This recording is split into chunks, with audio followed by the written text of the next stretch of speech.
Golden West, Season 1, Episode 6. Abigail's feet slipped and slid as the floor rocked and rolled beneath her. She reached out to grab a hold of her father's arm, but he fell to the floor as it tilted drastically downward. She struggled to keep her feet, but she went down the same way the bellhop, her father, and the luggage went. The walls buckled, the light fixtures popped as they slid along the floor. They came to a stop on the far wall of the passageway. "What happened?" the bellhop asked as he shook his head. Pieces of wood and glass stuck out of his face, and a tiny rivulet of blood ran down his nose.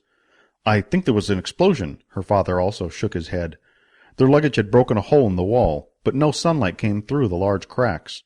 It was difficult to tell just how much the floor had tilted until she tried to stand up. The angle of the floor was obviously wrong. She knew that because of how far they had slid. Once she started to stand up, she fell forward into the wall and was able to put her feet between the wall and the floor to stand upright. "The manager isn't going to like this at all. You two cursed us, bringing that giant here. This is all your fault." The bellhop tried to stand and fell back down. He instead started kicking the hole their luggage had made while sitting on the floor. The hole became large, and the ground showed just feet below. The building had nearly toppled over completely. He finished making his hole and hopped down and disappeared. "I guess we should follow suit." Her father offered his hand and helped Abigail down through the hole the bellhop had made. He then headed down the remains of their luggage, and finally came down himself. "What do we do now?" "I'm afraid that this is beyond anything we have control over. I'd like to stay and help out, but I fear that the local authorities might find us here, and may try to blame this on us." He took up the trunk and started off toward the middle of town. "Why would they blame this on us?" Abigail tucked a smaller trunk under her arm and picked up a bag with her free hand. "You honestly think they'll forget that there was a giant in our presence? One that you brought back to our room? Of course they'll try to blame this on us. Better that we just get as far away from here as—" Her father didn't get a chance to finish his sentence. A boulder smashed into the ground just 10 feet in front of them and showered them with dirt. The impact knocked them to the ground. Abigail, looking at it upside down, saw the hotel. The entire side had been smashed away, and part of it burned and blackened. Smoke poured out of the broken windows and through the roof. People ran through the streets screaming, mostly incoherent things, but every once in a while Abigail thought she heard someone yell "giants." If they weren't trying to get out of town in a hurry and get away from the chaos in the streets, she would have stopped and asked someone. But as it was, they needed to keep from getting knocked down themselves. Somewhere in the tangle of running bodies, her father found a wagon, just big enough for their belongings. He had already loaded what he carried and stacked Abigail's items on. She wanted to ask him what was going on, but there was no way he could possibly know any more than she knew. They managed to navigate the streets. Even though there were no more explosions, people still hurried along the streets. Windows had their shutters closed. Animals had been brought into stables. By the time they'd gotten to where they were headed, the streets would nearly emptied out. "We're here. Stay with the cart. I'll be back in a moment." Before he got the chance to go inside the establishment, her father was confronted by the same pot-bellied officer that had let them out the night before. "If you're not leaving town right now, I'm afraid I'll have to take the two of you back into custody." "We've done nothing. My daughter and I'm not asking. I need to know if you're leaving town and how soon. If it's not straight away, you're coming with me. I think I made that pretty clear." "I'm securing transportation now. We'll be leaving as soon as—" Fine. Just make sure you don't leave to the north. That's where they're attacking from." "They?" Abigail asked. "The giants. Something about a traitor, and they know he's here. We've been looking out for the giant that came into town. My guess is he's got something to do with this attack.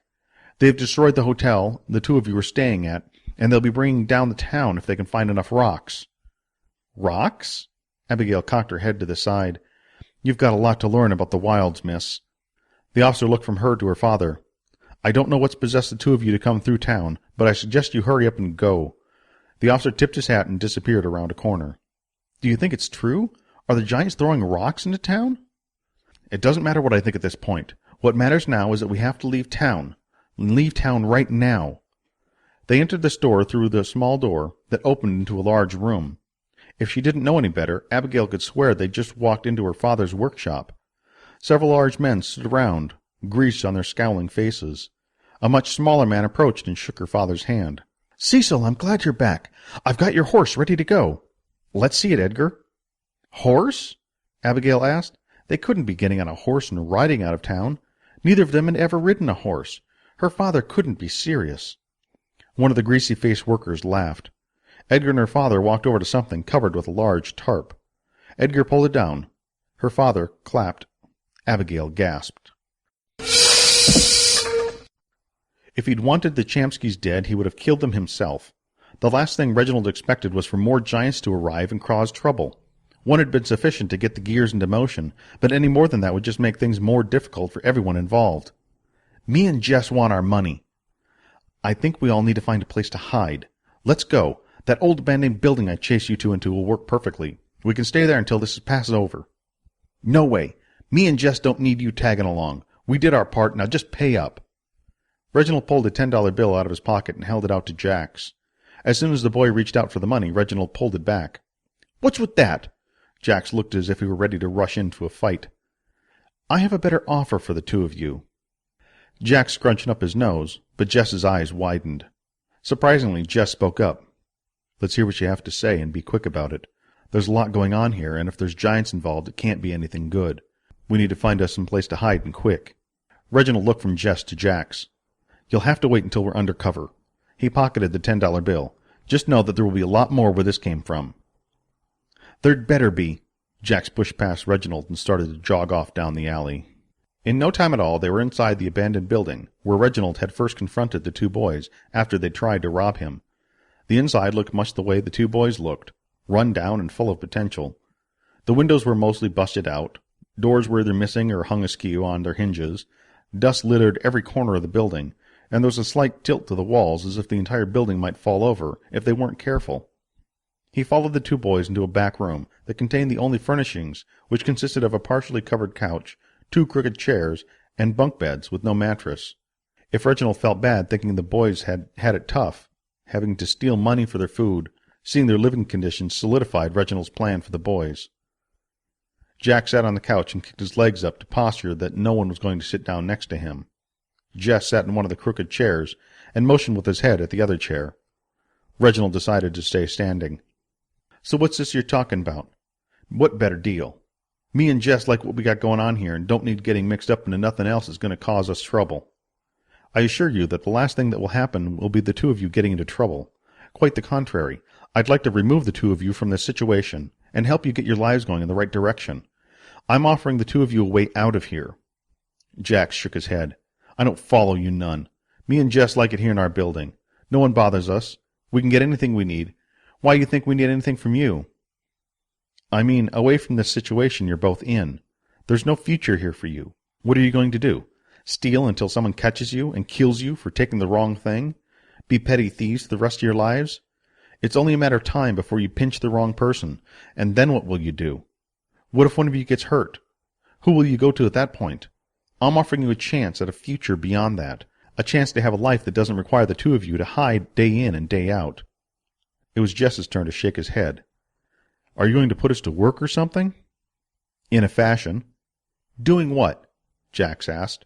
You don't look like no businessman. The only thing you've had us do is hassle someone. What kind of job is that? Perhaps we got off to a bad start, but yes, I'm following someone, and once I'm done dealing with that person, I can help the two of you get set up with real work. Work that will set the two of you up for life. There ain't no jobs here in St. Louis, mister. Finally, Jax was seeing what he was proposing. Exactly. Wait a minute. Jess stood up and put his hands in his hair. Are you suggesting that we leave this place? Jess, we ain't going nowhere. This is our building. We're staring put. He's right, Jax. I don't think we got nothing holding us here. I mean, what else we got here? The orphanage kicked us out on the street to fend for ourselves. When are we ever going to get someone that wants to help us out here? You're talking crazy. Don't be talking like that. I mean, we've spent our whole lives here. And look what it got us. Sitting in a dirty, run-down building with nothing between us and the rats. We got nothing. Even if we just leave, at least we'll be doing something other than living like rats off the crumbs we can dig up. Jack started to stand up. Started to say something. Sat back down and looked at the floor. Again, he started to say something and sat back down. Think about it, Jax. Reginald approached the boy. I was where you are. I know it's not a life you really want. I'm offering you a way out. A way to get on your feet and do something you can be proud of. Jax looked up at Jess and then at Reginald. I don't like it none. Come on, Jax. It'll do us some good to get out of this place. I don't like stealing and I don't like being hungry. This could be a good thing. We can always come back if things don't work out." They couldn't come back. Reginald knew where they were going, and if things went wrong, the boys would be stuck wherever they wound up. They'd have far too much dangerous wilderness between them and St. Louis. He waited in silence for the boys to make up their minds. The rock that crashed through the far end of the building seemed to make up their boys' minds quickly. It was disgusting. It couldn't possibly run. The massive behemoth that stood before them looked as if two train engines had collided together, and this tangled mess was what was left over. It didn't look like a horse at all. It looked like a mass of twisted steel, rivets, and smokestacks. "Please tell me you're kidding." "Honey, please, let me handle this." Her father didn't even turn around to acknowledge her. He instead spoke to Edgar. "Is it fast?" "Well, that all depends on the terrain you're going over and what you can find for fuel. You'll want to make sure you go through the areas that are fairly heavily wooded. There's an attachment on there for cutting trees. Of course, you can use shrubs or anything like that. As long as it's dry, it'll work. Just make sure you collect enough and put it in the sled so it'll have time to dry. If you can find some coal, that'll burn hotter, and you'll move along faster." "I am not going to ride to California in that." Abigail stomped over and grabbed her father's arm and spun him around. He'd surely lost his mind if he thought they were going to make any progress through the wilderness on something that looked as if it were headed for the scrap heap. "She may not look like much, but she's got it where it counts, kid." Edgar said this more to Abigail's father, but it was intended for her. "I made a run on it last week. Made it 4 miles out and back in just under 20 minutes. Now, keep in mind that's all flat. If you're going over a mountain pass, it'll be far slower. It will go uphill, just slow is all. Keep in mind that I didn't open it up at all. That was just a nice slow trot backing out. I understand. A telegraph has been sent to my boss. I informed him that I need some of these parts for what I'm building in California, and this is just an acquisition. Payment will arrive in a few days, I'm sure." "What is it you'll be doing out there?" "I can't tell anyone. I'm sure you understand." "Well, we don't have much to load. Can you show me the controls? With everything that's going on, we need to leave town fairly quickly." Sure. Come on over here. You'll see there's stairs to get onto the platform while it's in the grounded state. This thing will hold a lot of weight, far more than you and the little girl." The two men made their way over to the horse, as they called it. Abigail didn't see it. It looked nothing like a horse, not even close. What happened if it broke down in the middle of the wilderness? How would they fix it? These men had a shop with large machines to lift it up and perform the needed repairs. Even locomotives had to have maintenance from time to keep them from breaking down. Her father might know how to design something like this, and even how maintenance was performed, but he wasn't the type of man to actually perform the work. He'd be lucky enough to swing a hammer and hit it a couple of times. The only good thing that would come out of this was they hadn't spent any of their money on it. "Come on up into the platform, honey." Her father motioned for her to join him. "This is quite an incredible contraption." Once again on this trip, she had to swallow her pride and do something she really didn't want to in order to please her father. The other men stood and watched as she made her way over to the thing. She had to keep staring at it to try and make out why they called it a horse. Sure, there were girders intertwined with girders, and it looked as if it would unfold, but the horse shape just wasn't there. Something outside exploded. Edgar pulled his hand off a lever and looked up. "I think you might want to get going. I know some people went to go talk to the giants, but it doesn't seem that talk is going well. I'll have the boys load up your things and some fuel. That should get you a few hundred miles away from here, before you need to restock. There are only a few rivers along the way to replenish the water supply. You don't happen to have a map, do you?" "Not all the way to California, but I have one that'll get you to the Rockies, and it points out where there are a couple of forts and a supply depot." "Edgar, I can't thank you enough." The two shook hands while Edgar's men placed their belongings in what Abigail thought might be the belly of the beast. The stacks of wood were stacked on one side of the engine, and several lengths of coal were placed on the other. "We take the coal and grind it up and then press it into those log shapes. Makes it easier to feed them in." Edgar opened up the furnace and tossed in a log. The fire was already quite warm. "It's all full now and ready to go when you are. I had the boys get everything started up this morning. Make sure every couple of days you stop and clean out the ash. It's a smaller engine than you're probably used to, and needs cleaning more often. If anything, this will keep you moving, and anything that might attack far enough away." "Again, thank you, Edgar." Edgar hopped down off the platform and motioned for the men to open the rear doors of the shop. Outside lay nothing but open fields for as far as she could see. No trees, no hills, nothing but flat ground. One worker handed a rolled-up document to her father. That must be the map Edgar had mentioned before. "Hold on, honey." Abigail looked for something to hold on to. As her father pulled the first lever, handrails rose up on the platform. She grabbed on and looked for somewhere to sit down. It looked like she might be sitting on the platform for much of the rest of their travels. Her father pumped a lever and twisted a knob, and the contraption shuddered and shook violently. She feared it might fall apart before they even got out of town, but instead it unfolded and rose up on 4 long legs. She couldn't resist the urge to look down as it stood. It did look more like a horse now, just a headless horse. That must have been what threw her when she first saw it.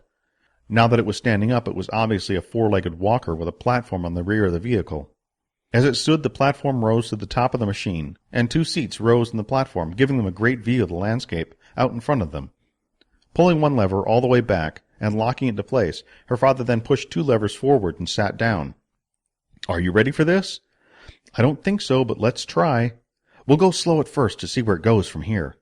He turned a knob slowly to the right. Nothing happened, but the engine did make a loud whirring noise. He turned it a little further, and the machine lurched forward. It made a tremendous noise as it rattled forward and stomped. She expected, based on the amount of noise, to either be thrown clear or to be shaken to death, but large springs must be smoothing out the ride. "I think he put a damper on the platform," her father yelled over the engine. "He said once it warms up, the engine will start to quiet down. We'll see how it goes." "What about the giants?" "They're supposed to be north of town. I think we're safe for now. Just hold on. Let me open this and we'll see what it can do." He turned the knob a little more, and the horse sped up to a brisk pace. Not quite what a locomotive might do, but for something with 4 legs, it moved along at a good clip. She just wished the noise would settle down. At least the exhaust blasted out the bottom and away from them. "Father," Abigail pointed to the north end of town, "I think we have a problem. I think we have a problem. I think we have a problem. I think we have a problem."